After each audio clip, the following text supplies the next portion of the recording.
नमस्कार। प्रस्तुत है आज का चिंतन। रामकृष्ण विवेकानंद को ढूंढते हुए उनके घर गए थे। शिवाजी को समर्थ गुरु रामदास ने खोजा था। चाणक्य चंद्रगुप्त को पकड़कर लाए थे। गोखले गांधी पर सवार हुए थे। हमारे संबंध में भी यही बात है। मार्गदर्शक सूक्ष्म शरीर से 15 वर्ष की आयु में घर आए थे और आस्था जगाकर उन्होंने दिशा विशेष पर लगाया था। सोचता हूँ कि जब असंख्यों सद्गुरु की तलाश में फिरते और धूर्तों से सिर मुड़ाने के उपरांत खाली हाथ वापस लौटते हैं, तब अपनी ही ऐसी क्या विशेषता थी जिसके कारण एक दिव्य शक्ति को बिना बुलाए स्वेच्छापूर्वक घर आना और अनुग्रह बरसाना पड़ा। इसका उत्तर एक ही हो सकता है कि जन्मांतरों से पात्रता के अर्जन का प्रयास। यह प्रायः जल्दी नहीं हो पाता। व्रतशील होकर लंबे समय तक कुसंस्कारों के विरुद्ध लड़ना होता है। संकल्प, धैर्य और श्रद्धा का त्रिविध सुयोग अपनाए रहने पर मनोभूमि ऐसी बनती है कि अध्यात्म के दिव्य अवतरण को धारण कर सके। यह पात्रता ही शिष्यत्व है, जिसकी पूर्ति कहीं से भी हो जाती है। समय पात्रता विकसित करने में लगता है, गुरु मिलने में नहीं। एकलव्य के मिट्टी के द्रोणाचार्य असली की तुलना में कहीं अधिक कारगर सिद्ध होने लगे थे। कबीर को अछूत होने के कारण जब रामानंद ने दीक्षा देने से इनकार कर दिया तो उन्होंने एक युक्ति निकाली।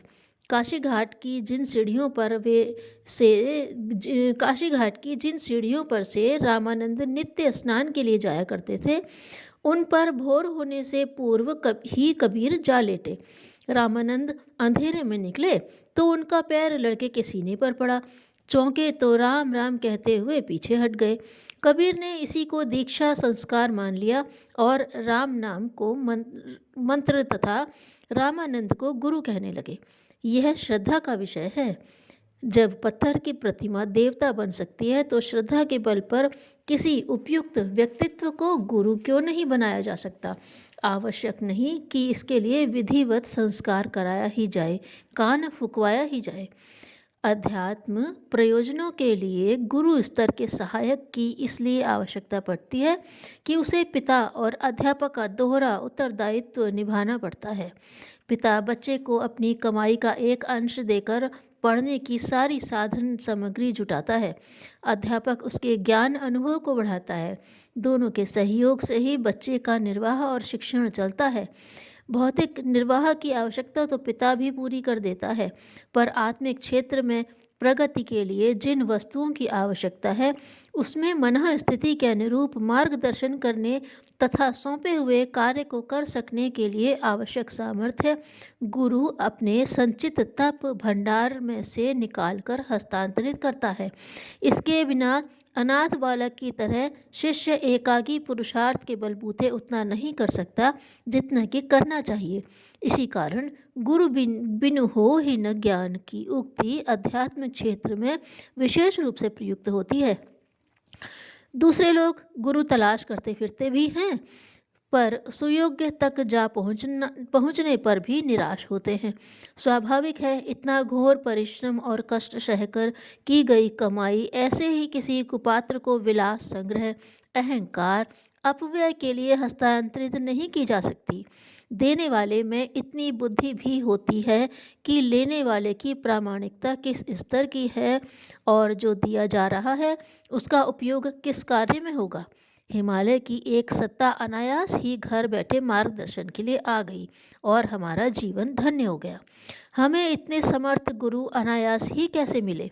इस प्रश्न का एक ही समाधान निकलता है कि उसके लिए लंबे समय से जन्म जन्मांतरों में पात्रता अर्जन की धैर्यपूर्वक तैयारी की गई, उतावली नहीं बरती गई। बातों में फंसा कर किसी गुरु की जेब काट लेने जैसी उस्तादी नहीं बरती गई, वरन यह प्रतीक्षा की गई कि अपने नाले को किसी पवित्र सरिता में मिलाकर प्रयोजन के लिए उसी में समापन किया जाए। ताक झांक नहीं की जाए, वरन बार बार यही सोचा जाता रहा कि जीवन संपदा की श्रद्धांजलि किसी देवता के चरणों में समर्पित करके धन्य बना जाए। दयानंद ने गुरु विरजानंद की इच्छा अनुरूप अपने जीवन का उत्सर्ग किया था। विवेकानंद अपनी सभी इच्छाएं समाप्त करके गुरु को संतोष देने वाले कष्ट साध्य कार्य में प्रवृत्त हुए थे। इसी में सच्ची गुरु भक्ति और दक्षिणा है। हनुमान ने राम को अपना समर्पण करके प्रत्यक्षतः तो सब कुछ खोया ही था, पर परोक्षतः वे संत तुल्य ही बन गए थे और वह कार्य करने लगे थे जो राम के ही बलबूते के थे। समुद्र छलांगना, पर्वत उखाड़ना, लंका जलाना बेचारे हनुमान नहीं कर सकते थे। वे तो अपने स्वामी सुग्रीव को बाली के अत्याचार तक से छुड़ाने में समर्थ नहीं हो सके थे। समर्पण ही था जिसने एकात्मता उत्पन्न कर दी। गंदे नाले में थोड़ा गंगाजल गिर पड़े तो वह भी गंदगी बन जाएगा, किंतु यदि बहती हुई गंगा में थोड़ी गंदगी जा मिले तो फिर उसका अस्तित्व ही समाप्त हो जाएगा। जो बचेगा मात्र गंगाजल ही होगा। जो स्वयं समर्थ नहीं है वे भी समर्थों के प्रति समर्पित होकर उन्हीं के समतुल्य बन गए हैं।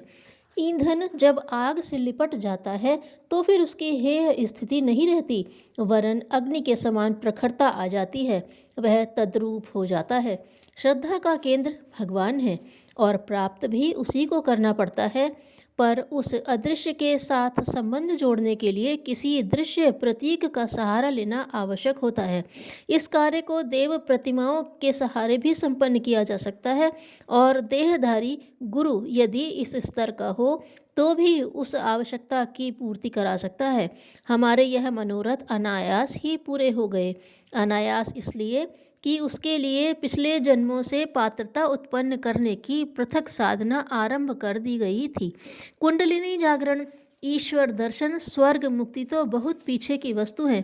सबसे प्रथम दैवी अनुदानों को पा सकने की क्षमता अर्जित करनी पड़ती है, अन्यथा जो वजन न उठ सके, उसे जो भोजन न पच सके, वह उल्टे और भी बड़ी विपत्ति खड़ी करता है। प्रथम मिलन के इन दिन समर्पण संपन्न हुआ और उसके सच्चे झूठे होने की परीक्षा भी तत्काल ही चल पड़ी। दो बातें कही गईं। संसारी लोग क्या करते हैं और क्या कहते हैं उसकी ओर से मुंह मोड़कर निर्धारित लक्ष्य की ओर एकाकी साहस के बलबूते चलते रहना। दूसरा यह है कि अपने को अधिक पवित्र और प्रखर बनाने के लिए तपश्चर्या में जुट जाना। 24 वर्ष के 24 गायत्री महापुरुष चरण के साथ जौ की रोटी और छाछ पर निर्वाह करने का अनुशासन रखा। सामर्थ्य विकसित होते ही वह सब कुछ मिलेगा जो अध्यात्म मार्ग के साधकों को मिलता है, किंतु मिलेगा विशुद्ध परमार्थ के लिए। तुच्छ स्वार्थों की सिद्धि में उन दैवी अनुदानों को प्रयुक्त न किया जा सके। वह बसंत पर्व का दिन था। इस गुरु अनुशासन का अवधारण ही हमारे लिए नया जन्म बन गया। याचकों की कमी नहीं, पर सत्पात्रों पर सब कुछ लुटा देने वाले सहृदयों की भी कमी नहीं। कृष्ण ने सुदामा पर सब कुछ जो लुटा दिया था। सद्गुरु की प्राप्ति हमारे जीवन का अनन्य एवं परम सौभाग्य रहा। धन्यवाद।